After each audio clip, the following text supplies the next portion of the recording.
A todos, vamos a dar inicio a la defensa de tesis del estudiante Jordan Josué Zúñiga Gutiérrez, que nos va a presentar su proyecto de graduación titulado Diseño de un campo de drenaje de agua residual ordinaria con enfoque en remediación, más allá de su disposición en el subsuelo urbano.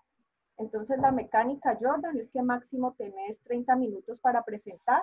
Posteriormente abrimos un espacio de preguntas. Entonces, puedes iniciar. Está bien. Bueno, buenos días a todas las personas presentes y que me acompañan acá en la defensa de mi proyecto final de graduación, que como dijo la profe, es titulado Diseño de un campo de drenaje de agua ordinaria con un enfoque en remediación más allá de su disposición en el subsuelo urbano. Quiero agradecerle a todos los presentes por acompañarme y espero que disfruten la presentación de este trabajo final. Mi nombre es Jordan Zúñiga y el director del trabajo es el doctor Federico Macías Meléndez.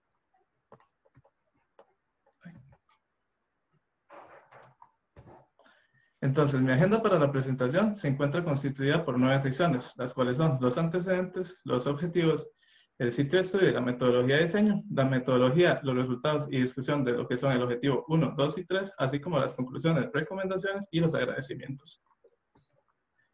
Esta primera sección abarca lo que son los antecedentes y la información importante para comprender el proyecto y lo que se pretende lograr con él.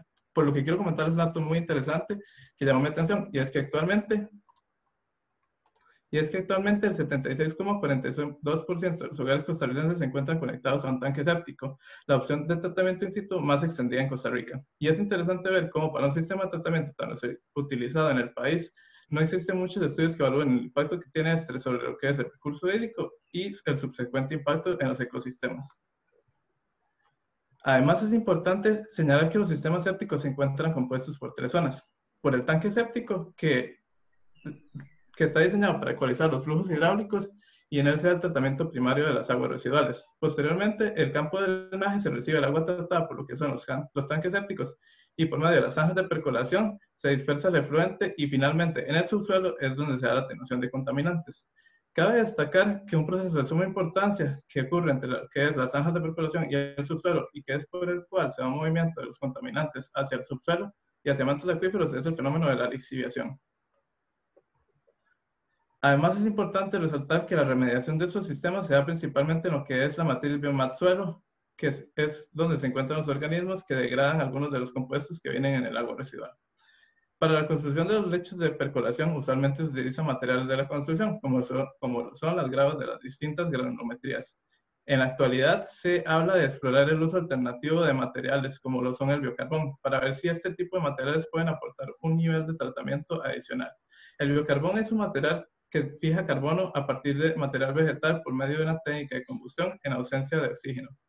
Además, es importante recalcar que actualmente en el país existen 3 documentos vigentes y aprobados que regulan la construcción y el funcionamiento de estos sistemas, siendo el Código de Instalaciones Hidráulicas el de mayor importancia porque posee los lineamientos base para la construcción de los sistemas. Además, existe un 4º reglamento que entrará a regir en septiembre del año 2020, el cual no considera fundamentos básicos que se buscan con este tipo de investigaciones.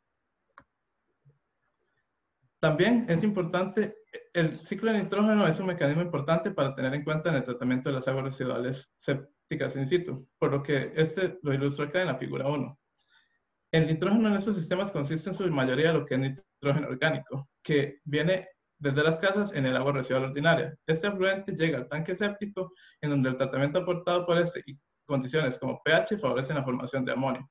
Posteriormente, el efluente pasa a los campos de drenaje, donde por la aireación que se obtiene en los medios de percolación y la vida microbiana en el biomat, pueden ocurrir los procesos de nitrificación y adicionalmente, si existieran las condiciones adecuadas, podría darse la desnitrificación. Usualmente el paso de nitrificación no sucede en estos sistemas o sucede de una manera no significativa, por lo que el amonio que pasa por las zanjas de percolación queda atrapado en el suelo por su carga positiva. El suelo tiene una carga negativa. Y lo que se nitrifica se lixivia hacia los mantos acuíferos. Por lo expuesto anteriormente, el objetivo de este proyecto es el evaluar el funcionamiento de 3 diseños de zanja de percolación con un enfoque en la mitigación de lo que es el transporte de nitratos, nitritos y amonio en un subsuelo urbano, con los objetivos específicos de caracterizar los materiales de las distintas estructuras de percolación del campo de drenaje, determinar la capacidad de remoción de nitratos y otros iones del ciclo de nitrógeno a distintos lechos de percolación, y generar recomendaciones para optimizar el diseño y el uso de campos de drenaje en busca de mejorar los procesos de remediación y así disminuir la lixiviación de nitratos y otros iones del ciclo de nitrógeno. En esta sección lo que se va a discutir es el sitio en el que se realizó el estudio y la metodología del diseño. El proyecto se realizó en las instalaciones del Instituto Tecnológico de Costa Rica, que poseía suelos arcillosos, y se alimentó con agua residual ordinaria del residencial Ístaro. Además, es importante señalar que durante la construcción del campo de drenaje y la implementación del proyecto se utilizaron una serie de equipos para alcanzar los diversos métodos que se querían lograr con el proyecto. Entre estos se encontraron una extracción experimental que estaba automatizada y generaba datos de manera remota. En ella se encontraba una refrigeradora en donde se guardaban las muestras y poseía las líneas de conducción hasta los decímetros de succión bajo las zanjas de percolación, que eran los encargados de recibir el lixiviado y transportarlo por medio de un sistema de bombeo hasta estas botellas. Además, se contaba con reflectómetros en los puntos de muestreo para controlar condiciones como la conductividad eléctrica y también el contenido de agua volumétrico de esas secciones del subsuelo. Además, se diseñó y construyó un campo de drenaje compuesto por 3 zanjas de percolación, como se puede ver en la figura 3. Las zanjas de percolación tenían una longitud de 5 metros de largo y un ancho de 0,6 metros. De acá en adelante, para cada una de las zanjas de percolación se les va a asignar un color para ser más fácil de llevar su seguimiento. La zanja de percolación 1 tiene un color azul, la zanja de percolación 2 es descrita por un color rojo y la zanja de percolación 3 se va a ver identificada con el color verde. Además, en la figura 4, lo que se muestran son los puntos de muestreo que se tenían para controlar las diferentes secciones de la zanja de percolación. 2 puntos de muestreo por zanja para un total de 6 puntos de muestreo. El primer punto de muestreo se encontraba a 1,30 metros del inicio de la zanja y el segundo se encontraba a 2,65, más o menos en la mitad de la zanja de percolación. Es importante aclarar que las zanjas reciben el agua residual con un tratamiento previo de lo que eran 2 unidades interceptoras, en las cuales se regulaba el flujo y se daba una sedimentación parcial, y posteriormente ese fluente llegaba a una caja de distribución que distribuía a cada una de las zanjas de percolación. Para realizar las caracterizaciones respectivas del agua residual y de la lixividad de las zanjas de percolación, se realizaron una serie de pruebas físico-químicas. Para el agua residual, las más importantes fueron la de potencial de oxidación-reducción y la de pH para poder realizar los diagramas de Pulpo. Además, para la lixividad de las zanjas de percolación, estas dos fueron importantes, sumándole la parte de cuantificar amonio, nitrato y nitritos. Esta cuarta sección de la defensa lo que repasa es la metodología utilizada para completar lo estipulado en el objetivo 1 y se conocerán los resultados y la discusión relacionada a este objetivo. Para esto se realizaron una serie de pruebas granulométricas en el CIPRO para cada uno de los materiales utilizados en los lechos de percolación. Esto basados en la norma ASTM C136. Además, en base a las pruebas realizadas, se obtuvieron una serie de datos. Con estos datos obtenidos y los límites establecidos en el decreto 10854 del MEI, se realizaron una serie de figuras de distribución de los materiales para caracterizar qué tipo de material era el que se utilizaba. Entonces, para la zanja de percolación 1, en la figura 5 se observa su estructura, en la cual se utilizó la piedra cuarta como material para la construcción del lecho. En la figura 6 observamos la curva granulométrica de la piedra cuarta utilizada, que poseía diámetros de partícula entre los 25 y los 4,75 milímetros. Además, el diámetro medio de la partícula de esta era de 15,44 milímetros. Es importante resaltar que esta zanja funcionó de manera adecuada a nivel hidráulico, logrando disponer el agua residual ordinaria en el subsuelo. El problema lo presentó en lo que corresponde a la lixiviación de nitrógeno y especialmente a nitrato, como se podrá observar más adelante. Para la zanja de percolación 2, como se observa en la figura 7, la estructura de lecho de percolación estaba compuesta por piedra quintilla. En la figura 8, lo que se observa es la curva granulométrica de la piedra quintilla que se utilizó, que poseía diámetros de partícula entre 9,5 y 4,75 milímetros, con un diámetro medio de partícula de 7,04 milímetros. Esta zanja funcionó sin ningún problema, y en cuanto a la lixiviación de nitrato, su comportamiento fue intermedio, con respecto a las otras 2 zanjas de percolación. En la zanja de percolación 3, se utilizó una combinación de arena y biocarbón en una relación 2:1, con la finalidad de ver si el biocarbón podía aportar un nivel de tratamiento adicional. Acá en la figura 10 se presenta la curva granulométrica de la arena, que poseía diámetros de partícula entre los 4,75 y los 0,15 milímetros. Además, el diámetro medio de la partícula de la arena era de 0,52 milímetros. Y en la figura 11 lo que se presenta es la curva granulométrica del biocarbón, que poseía partículas entre los 38,1 y los 3,35 milímetros, con un diámetro medio de 3,20 milímetros. Esta zanja en esta zanja lo que se encontraron fueron problemas de colmatación, que es el proceso en el cual los sólidos suspendidos saturan el medio poroso y causan fallo hidráulico. Y en cuanto a la lixiviación del nitrógeno, su comportamiento fue el que arrojó mejores resultados. Ya entrando a lo que es la quinta sección, en esta lo que se conocerá es la metodología utilizada para completar el objetivo 2 y además los resultados y la discusión relacionada al objetivo. Para esto se realizaron visitas de campo y tomas de muestras. Posteriormente se cuantificaron las concentraciones de los iones del ciclo de nitrógeno, amonio, nitrato y nitrito y se realizaron una serie de pruebas físico-químicas con el objetivo de caracterizar el lixiviado y saber cómo afectaban a los subsuelos. A partir de los resultados de ORP se calculó también el potencial electroquímico en voltios y con el pH se realizaron una serie de diagramas de Purbeck para determinar el potencial de formación de iones de nitrógeno en un medio acuoso. Y finalmente la masa lixiviada de nitrógeno bajo la capa de subsuelo de las zanjas de percolación se calculó mediante el flujo de lixiviación de agua. Esto gracias a las ecuaciones de balance hídrico y flujo de Darcy y también los valores de concentración de nitrato, nitrito y amonio expresados como nitrógeno. Entonces, acá en la figura 12 se puede observar lo que es el diagrama de Purbeck del nitrógeno para el agua residual efluente. En el agua residual efluente, las condiciones eran las ideales para la formación de amonio, que es lo que se espera según la literatura. En la figura 13, lo que se observa es el diagrama de Purbeck del nitrógeno para el lixiviado de la zanja de percolación 1. La zanja de percolación 1, la zanja de percolación 2 y la zanja de percolación 3 presentaron condiciones similares, por lo cual solo incluye esta figura, en la cual las condiciones eran las propicias para que se formara nitrato y nitrito, y que realmente era lo que se estaba esperando debido a la aireación que se sufre en los lechos de percolación. Acá, en las figuras de lixiviación de nitrógeno de cada una de las zanjas de percolación, para la zanja 1, en la figura 14, lo que se muestra son los resultados obtenidos para la masa lixiviada de nitrógeno en el periodo de muestreo de un mes. Las líneas azules lo que indican son los valores diarios de masa de nitrógeno lixiviado. Y las barras lo que indican son la contribución porcentual semanal de cada una de cada uno de estos iones. Entonces, hay una falta de datos para lo que son la semana 2 y 4 para el punto A de la zanja de percolación 1. Y esto se debe a que hubieron problemas en las líneas de conducción y no se pudo obtener muestras en esas semanas. Además, se observa que la sección A de la zanja de percolación 1 es la que poseía mayores valores de lixiviación de nitrógeno. Y además que la contribución porcentual del nitrato en esta zanja era de más del 70%. En la sección B de la zanja de percolación 1 también se observan valores relativamente altos comparado con las otras dos zanjas de percolación. Pero en esta, la mayor contribución era por parte del amonio. Finalmente, cabe destacar que esta zanja de percolación fue la que presentó los valores de lixiviación de nitrógeno más altos de los tres sistemas estudiados, estos entre los 80 y los 1165 gramos por día.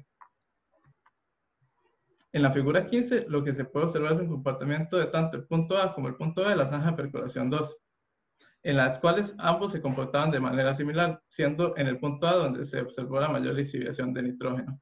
Durante todo el mes de muestreo se observa que la contribución porcentual más alta para los dos puntos es el amonio.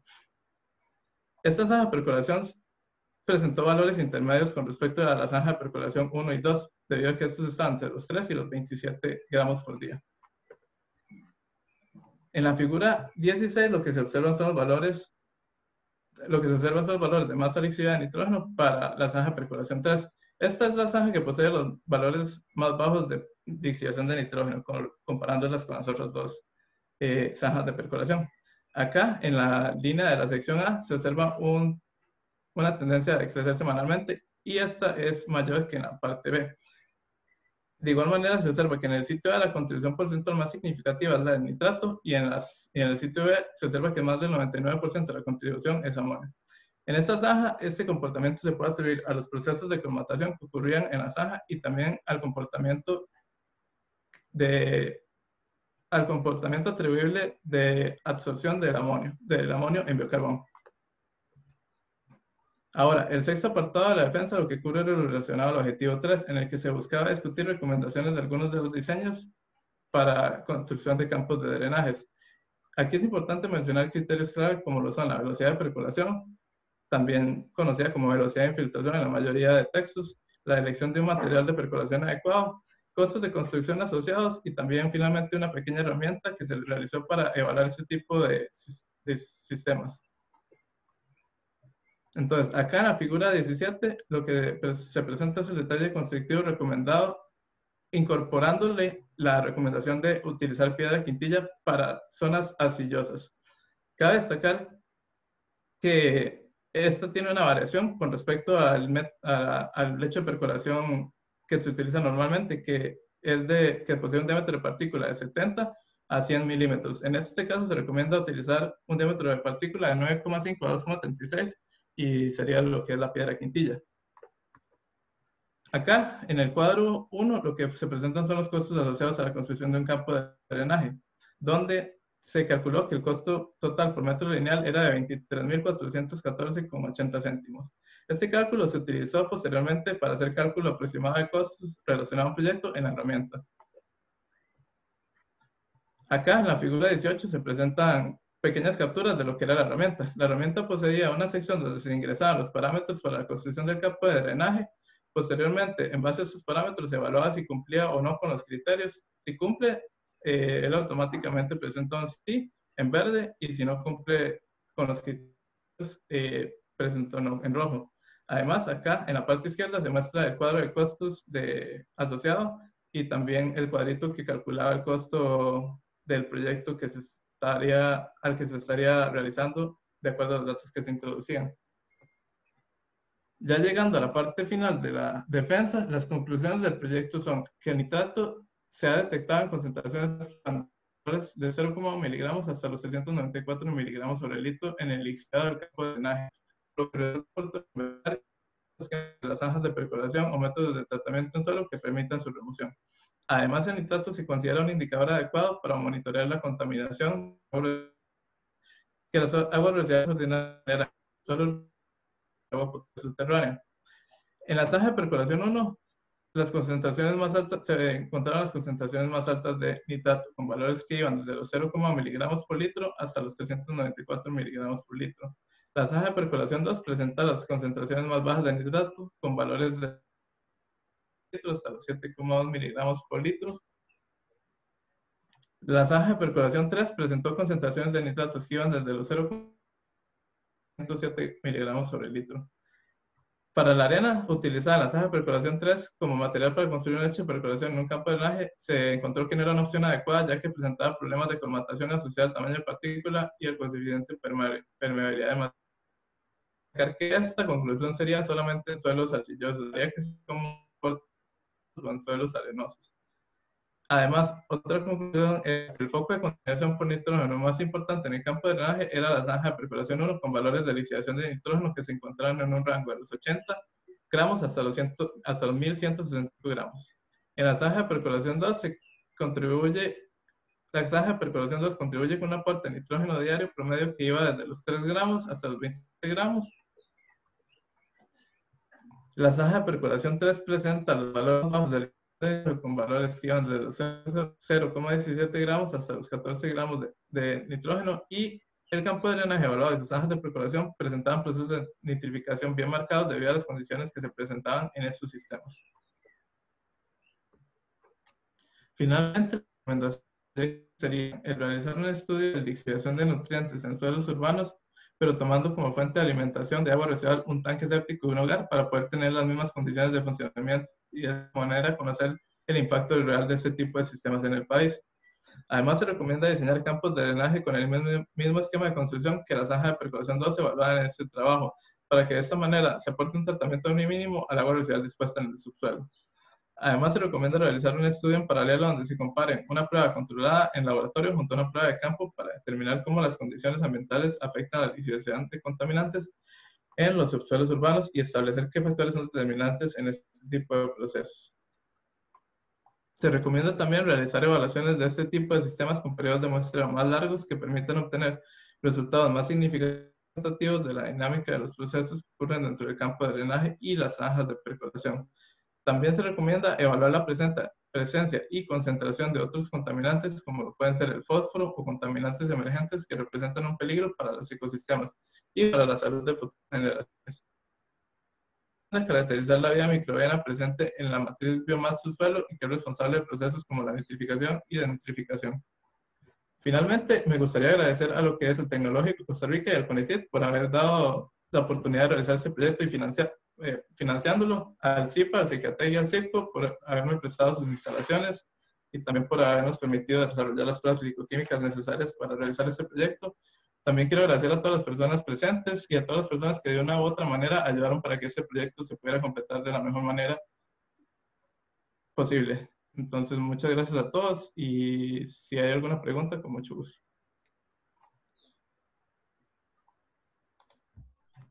Ok, muchísimas gracias, Jordan. Gracias por tu presentación. Vamos a dar inicio entonces a la sesión de preguntas. Voy a iniciar con el máster Ricardo Coy, director de la Escuela de Química. Sí, buenos días a todos y quisiera iniciar con una felicitación a Jordan por la presentación de la tesis. Estuvo muy llena de información, había mucho diseño. Es muy grato sentarse, ver una tesis y pasar atento cada segundo que decía, porque cada segundo había un dato que había que anotar, hay algo que había que preguntar. Aquí va la aclaración, entre mejor es la tesis, más preguntas hay, ¿sí? Entonces no voy a hacer todas dianas, son pocas preguntas. Pero sí, la tesis está muy llena de información y esa información genera como más ganas de conocer más del proceso. Voy a concentrarme en tres de lo que anoté, de lo que entendí de su presentación. Y en la primera, usted habló que en el sistema 3, en el que se utilizaba la mezcla de biocarbón con arena, creo que era la que más nitrógeno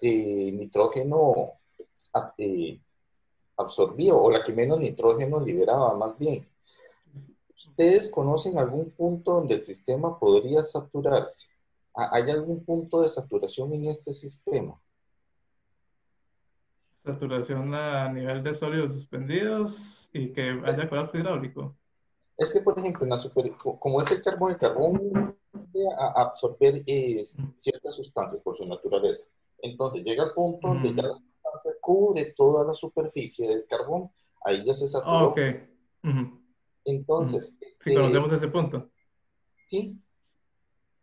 Es que el biocarbón nada más lo que queríamos era ver cómo afectaba a la lixiviación y no tomamos en cuenta ver factores como ese de saturación, del punto de saturación.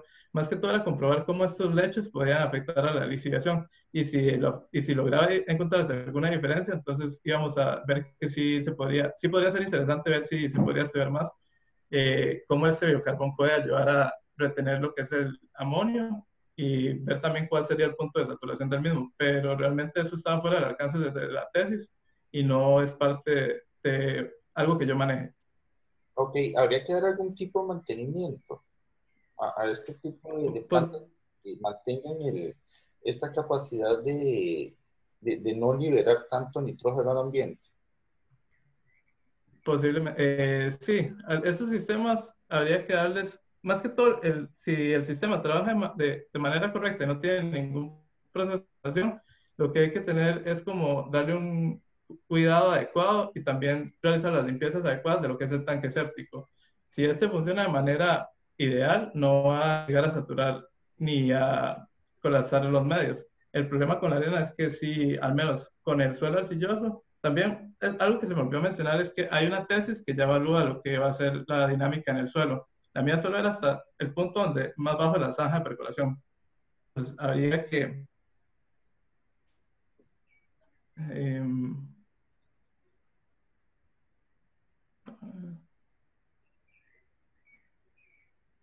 Sí, entonces, habría que evaluar por aparte qué tipo de mecanismos se pueden utilizar para el mantenimiento de estos sistemas. A mí, don Elías me había comentado y también había leído un poco de que se podría utilizar lo que es retrolavado para para destaquear, por así decirlo, esos óleos suspendidos que se pueden llegar a acumular en el medio poroso. Ok, y de una vez ahí me respondió la que sigue, que qué pasaría en un suelo arenoso, pero entonces ya, esas serían mis preguntas.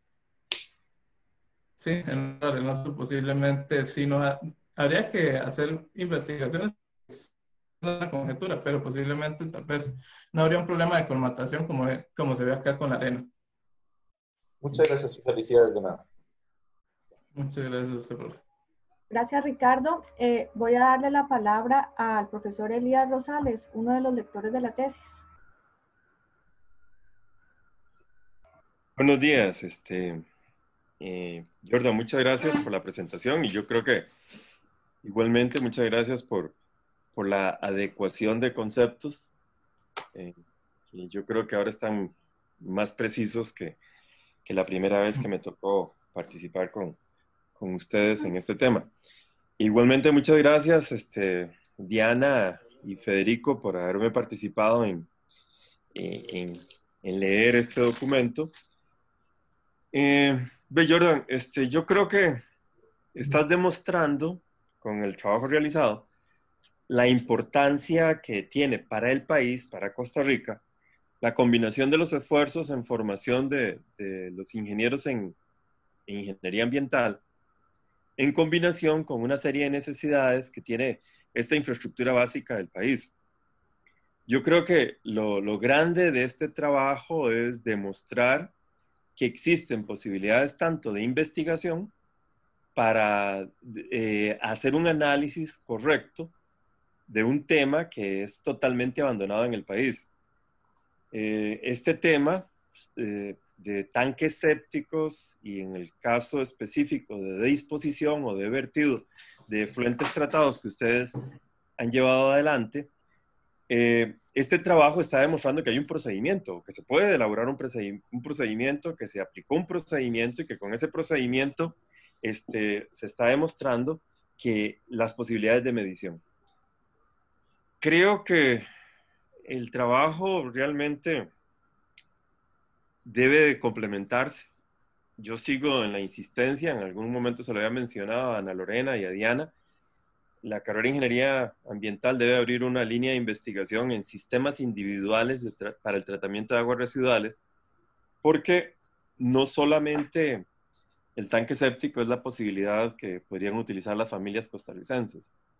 Costa Rica no tiene el dinero de Dubái, como para cambiar todos los tanques sépticos, que son más de 1 millón de tanques sépticos instalados por un sistema de alcantarillado y plantas de tratamiento.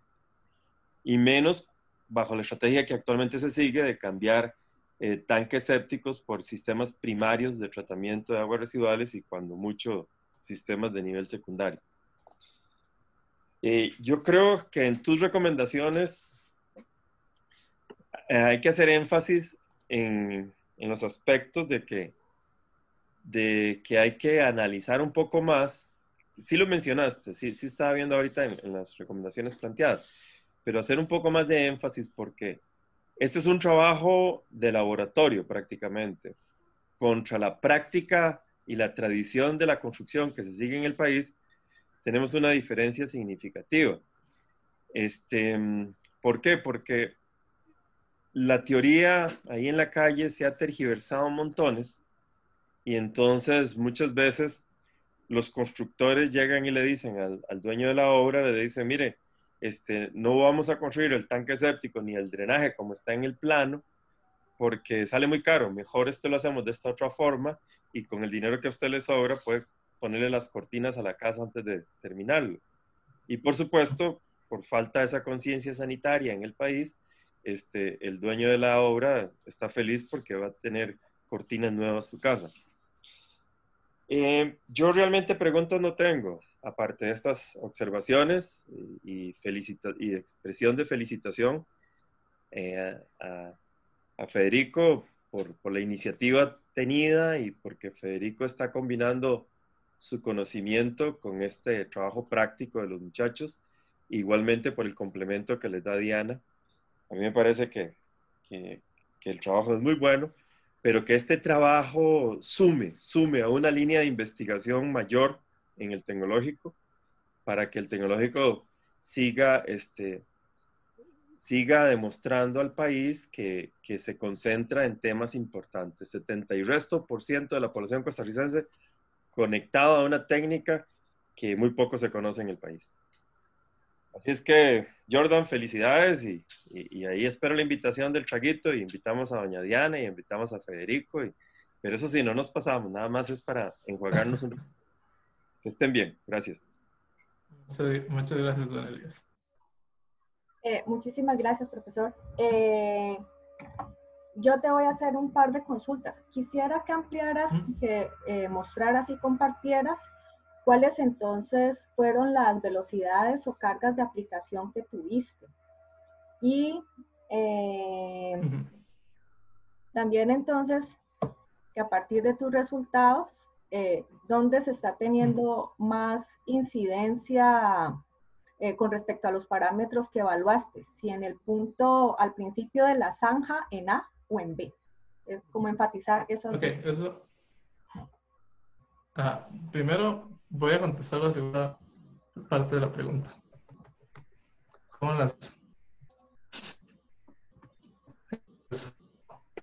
Era donde siempre se obtenían como el mayor resultado de lo que eran concentraciones de nitrito y ahí sí el amonio tendía a ser contrario, porque como que ya se había reducido el nitrito. Y siempre era en la parte B. En la parte A. En la parte B siempre se observaban como concentraciones menores. Y es que el problema con esto es que por lo menos en la zanja de percolación 1, el diámetro de partículas es más grande. Entonces, él entra y cae directamente. Ahí entonces es donde empiezan a darse la acumulación de los sólidos, como en la primera parte, y es donde se empieza a formar el biomat. El biomat madura en esta primera parte, y al tener un biomat maduro es más fácil que se den las reacciones de nitrificación, porque es donde está como el microcosmos de microorganismos que puede realizarlo. En la parte de la zanja de percolación 2, al ser una granulometría más pequeña, tal vez había una distribución más homogénea a lo que eran estos sólidos suspendidos. Entonces se esperaba que una maduración más pareja. Por eso es que el amonio se ve como que es predominante y de manera similar, no con estas diferencias, como por ejemplo en la zanja 1, donde se observaba que, por ejemplo, en la zanja 1, en A y B, hay una gran diferencia entre lo que es amonio y entre lo que es nitrato como aporte para la A y amonio como aporte para la B. En la zanja 2, amonio en A y B es similar el aporte. En algunos es un poco más, eso sí. Pero era por esta misma como homogeneidad que daba ese diámetro de partícula. Acá con la zanja percolación 3, lo que logramos observar es que hay una maduración de un biomat que se forma, pero sobre la parte, digamos, exactamente donde sale. Porque tal vez lo que pasa era que al colmatarse, los sólidos suspendidos no pasaban. Entonces el biomat se formaba arriba, se nitrificaba, lo que lograba bajar era el nitrato. Por eso es que se observa tanto nitrato en la parte A y en B, que sería cuando el agua seguía y ya atrás no había como no había entonces cuando llegaba agua residual, lo único que se liquidaba era amonio, porque realmente los sólidos suspendidos se quedaban adelante, saturando el medio, y atrás no había nada, un soporte real que ayudara a este tipo de reacciones. Para lo que son las cargas que utilizamos de caudales, también es como importante ver que utilizamos caudales que no representan lo que se usa en la casa, porque nosotros utilizamos caudal continuo y en un tanque séptico de las casas lo que se usa es, lo que sucede es caudal por batch, que es cuando hay uso, hay efluente que llega al tanque séptico y que después sale a los campos de drenaje. Acá era caudal constante y iba, digamos, era en promedio como de 5,38 metros cúbicos por día, cuando en una casa medio diario es de 0, es menor a 1. Entonces usamos cargas bastante altas, aunque posiblemente también, como estábamos en época de invierno, esa carga estaba un poco diluida por el periodo de lluvias. Entonces, más que todo como por ese lado. si hay algún otro punto específico, tal vez. Ok. Muchísimas gracias, Jordan. El tutor de la tesis, Federico Macís. Bueno, Jordan, felicidades por este trabajo. La verdad es que yo he visto cómo usted ha sufrido conmigo y no me queda nada más que felicitarlo y este es su día. La verdad, comparto con don Elías la idea de enjuagarnos la boca. Tal vez, igual, no tengo preguntas, pero sí me gustaría que aproveche para ahondar un poco más en el tema.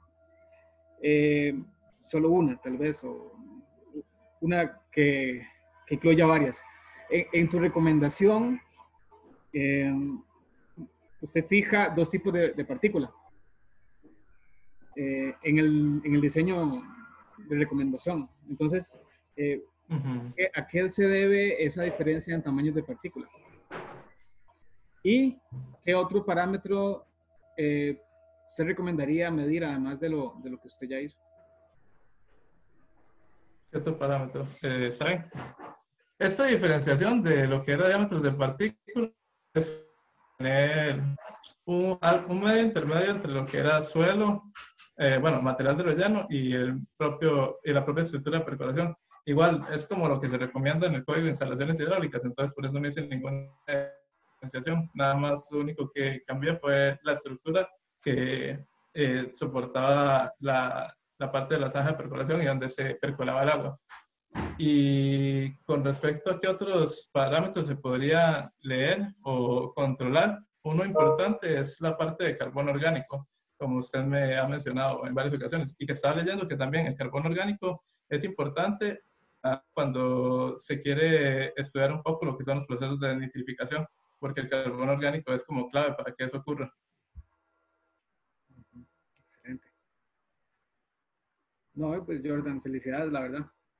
Sos un excelente estudiante y lo has demostrado una vez más. Muchas gracias, profe. ¿El público en general quiere extender alguna otra pregunta? El público en general soy yo. Ok, puedes hacerlo ahora. En realidad, yo nada más quiero felicitarlo a Jordan porque sé que ha sido un trabajo desde físico, súper, cuando esas paleadas, ¿verdad? Que se dan, físico, mental, emocional. Entonces, de mi parte, es una admiración ver cómo nuestros estudiantes se van transformando y usted es un ejemplo de eso, Jordan. Entonces, de verdad, muchísimas felicidades. Muchísimas gracias. Eso sería mi intervención. Gracias. Muchísimas gracias, Aura. Bueno, yo creo que también de esto queda mucha inspiración para todos los estudios que hace falta por hacer. Las combinaciones, arranca como con uno de los más básicos, lo más común, que es el uso de un tanque séptico, un sistema de sedimentación, pero bueno, de ahí en adelante hay muchas combinaciones y muchas otras cosas que se pueden hacer. ¿Alguien más quiere extender alguna otra pregunta? Yo quería preguntar algo, ¿es posible? Sí, claro, Luke, dale. Ok, está bien. Gracias por su presentación. Para mí es una área un poquito nuevo, pero yo tengo preguntas porque yo sé que amonía para nitrificación necesita mucho oxígeno, pero en estos diseños que mostró, ¿dónde viene el oxígeno para toda la oxidación de nitratos y después, claro, que desnitrificación? Es lógico, pero primero tenemos que tener suficiente oxígeno para poder oxidar amonio para nitratos. Pero ¿dónde viene este oxígeno? El agua que salía de las unidades interceptoras, nosotros realizamos mediciones de oxígeno disuelto en el agua y ella ya llevaba oxígeno disuelto en lo que era el agua. Entonces, parte de ese oxígeno que utilizan los microorganismos para realizar esas reacciones viene ya en lo que es el agua residual.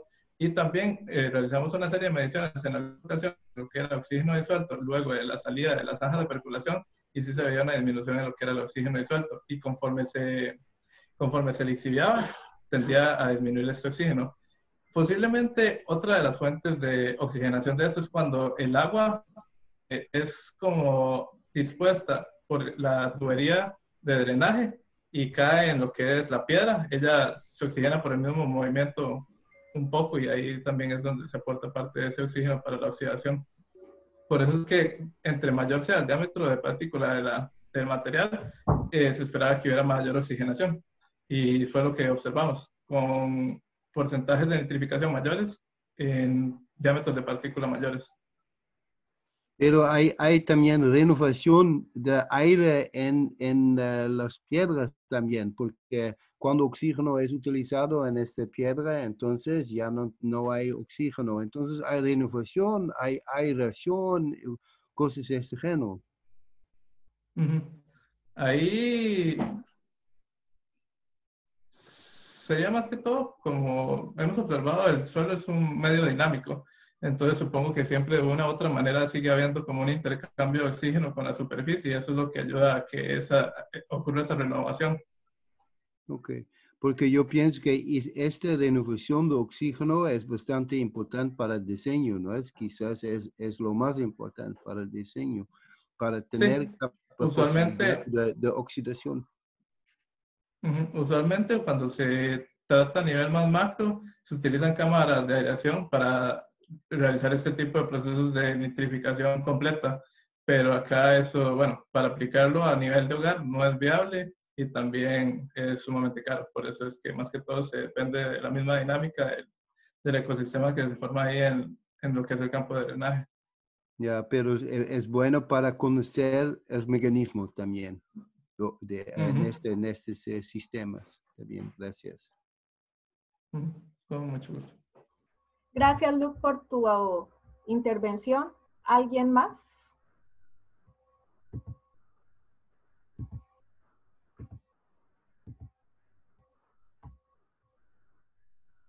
Ok, bueno, parece que no hay más intervenciones.